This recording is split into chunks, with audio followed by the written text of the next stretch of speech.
네, 우리 우쿨렐레 반 학생 여러분, 안녕하세요. 네, 우쿨렐레 지도하는 교사 임규영입니다. 네, 첫 수업 때 우리가 대면 수업 때 즐겁게 수업을 했었는데, 이렇게 두 번째 수업은 비대면 온라인으로 하게 돼서 정말 새롭지만 또 다소 어색하기도 합니다. 첫 수업 때는 악기 조율하고 이것저것 하느라 사실 여러분들과 우리 악기에 대한 진솔한 얘기를 많이 하지는 못했던 것 같아요. 그래서 오늘은 마침 이렇게 영상으로 여러분들을 만나니까 차분하게 우쿨렐레에 대한 설명도 좀 해주고 또 코드 몇 개 오늘 같이 한번 공부해 보기로 합니다. 아마 코드 표는 주어졌지만 여러분들의 악기가 없을 수 있기 때문에 아마 오늘 배우는 내용은 어느 정도 이론적인 거라고 여러분들이 생각을 하면 맞을 것 같고요. 또 그것만큼 여러분들이 어, 이론적으로만 알아두고 또 실제 악기를 잡을 때 악기에서 적용을 하면 좋겠습니다. 먼저 우쿨렐레의 종류에 대해서 오늘 좀 얘기를 해볼까 해요. 여러분들이 수업 시간에 이제 학교에서 잡을 수 있었던 그 우쿨렐레는 우쿨렐레를 치시는 분들이 가장 많이 보편적으로 치는 콘서트 우쿨렐레라는 우쿨렐레입니다. 네, 일반적으로 우쿨렐레를 친다. 누가 뭐 연예인이 우쿨렐레를 들고 나왔다. 그러면 가장 볼 수 있는 흔한 우쿨렐레가 바로 콘서트 우쿨렐레입니다. 그러면 우쿨렐레는 몇 가지 종류가 있을까요? 국내에서 우리가 흔히 볼 수 있는 우쿨렐레는 세 가지 종류가 있습니다. 어, 우리 학생들이 치고 있는 콘서트 우쿨렐레보다 약간 작은 이렇게 생긴 소프라노 우쿨렐레라는 우쿨렐레가 있는데 이 우쿨렐레는 콘서트보다는 약간 한 1cm 정도 좀 작아요. 키가 좀 작은 우쿨렐레죠. 키가 좀 작기 때문에 전체적인 이 크기도 작게 되겠죠. 그래서 어, 우쿨렐레가 좀 더 청명한 소리 그리고 좀 더 밝고 경쾌한 소리를 냅니다. 그런데 기본적으로는 이렇게 봐서는 이게 콘서트 우쿨렐레인지 소프라노 우쿨렐레인지 여러분들이 육안으로 이렇게 구별하기는 어렵고요. 실제 우쿨렐레를 세워서 비교를 해보면 조금 키가 작다는 걸 알 수 있어요. 그럼 여러분들이 수업 시간에 제가 들고 있는 우쿨렐레를 보셨죠?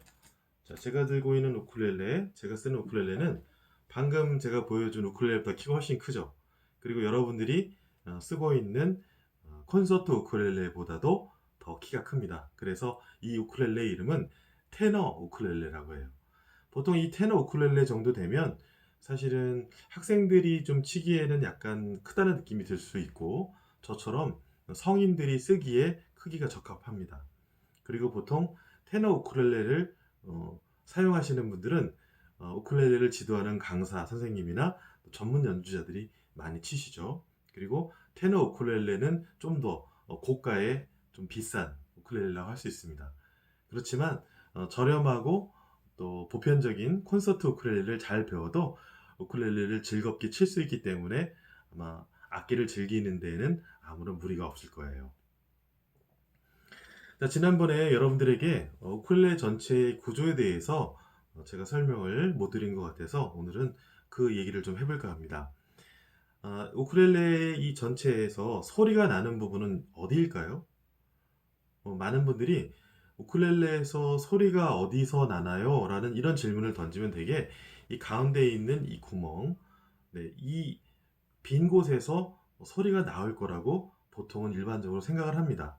네, 이 가운데 빈 구멍에서 소리가 나오는 것도 뭐 아주 틀렸다고는 할 수 없어요.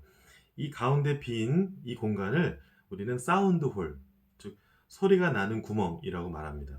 그런데 사실은 우쿨렐레에서 소리를 내는 진짜 중요한 곳은요, 바로 이 우쿨렐레의 전판, 이 앞판, 줄을 붙들고 있는 이 앞판에서 소리가 난다고 보면 돼요.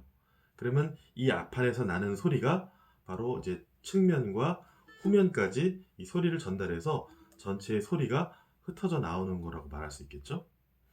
자, 그러면 구조에 대해서 좀 얘기를 해볼게요.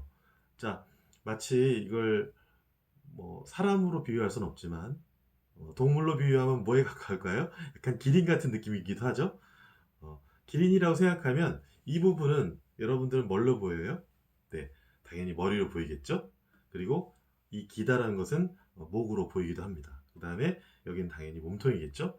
그래서 이 우쿨렐레의 줄을 매다는 이 부분을 우리는 머리라고도 하고 헤드라고도 합니다.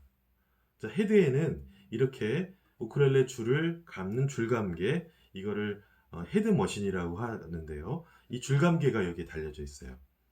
그러면 조금 내려오면 여기에 이렇게 보시면은 하얗게 보이는 이 부분 보이시죠? 자, 이 악기도 동일하게 보시면은 여기도 이렇게 이건 완전 하얀색은 아닌데 이렇게 줄이 걸터져 있는 이 부분이 있어요. 이 부분을 우리가 너트라고 말합니다. 너트. 예, 알아두시면 좋겠죠? 나중에 제가 수업 시간에 이 부분이 뭐죠? 라고 이렇게 물었을 때 너트라고 이렇게 대답을 하면 그 학생은 네, 상을 받을 수도 있어요. 네, 그래서 알아두시면 도움이 될 수 있겠어요. 자, 그 다음에 너트 밑으로 이제 쭉 이 목처럼 보이는 긴 부분 있죠? 사실 목은 여기라고도 말할 수 있는데, 자, 이 길게 되어 있는 이 부분이 우리는 지판이라고도 하고, 또 영어로는 핑거보드라고도 합니다.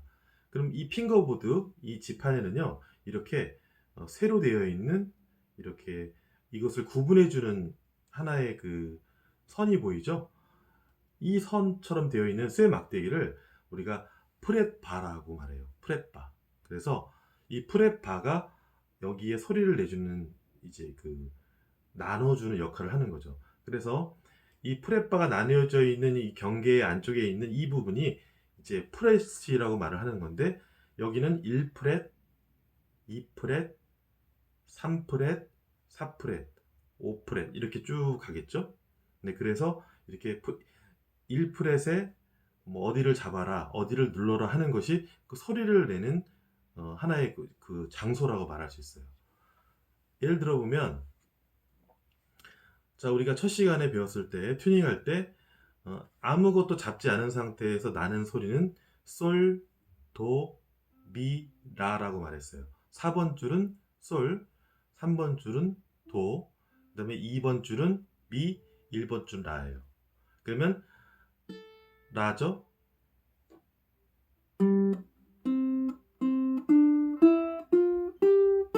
자, 이거 라죠? 라에서 그러면 C가 있겠죠?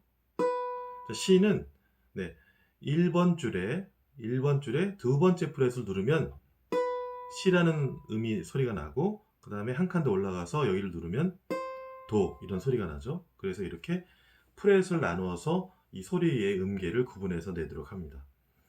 자, 그러면 이제 쭉 내려와서 줄은 이제 밑에 아래쪽에 보면은 여기 또 다시 이렇게 하얗게 되어 있는 이 부분에서 우쿨렐레마다 차이가 있지만 여러분들이 그 사용하는 우쿨렐레에는 이 부분에서 이렇게 쏙 들어가죠. 제 것도 이렇게 쏙 들어가는데요. 이 안에서 줄을 매듭을 해서 여기서 줄이 풀려지지 않게끔 이걸 지지를 해줍니다. 이 하얀 이 부분을 우리는 새들이라고 말해요. 새들. 네. 아까 이 하얀 부분은 너트라고 말했죠. 네. 이 밑에 있는 하얀 부분은 새들이라고 말합니다. 그러면 새들은요, 이 새들을 잘 보시면은 새들 밑에 이제 이렇게 구멍이 있어서 여기에 줄 안에 이쪽 안에서 이제 매듭이 지어져 있겠죠. 이 새들을 지지하고 있는 이 나무 이게 굉장히 중요해요. 얘를 뭐라고 말하냐면 우리가 브릿지라고 말을 하는데요. 이 브릿지가 단단하게 고정이 되어 있어야 네, 이게 맑은 소리를 유지해 줍니다.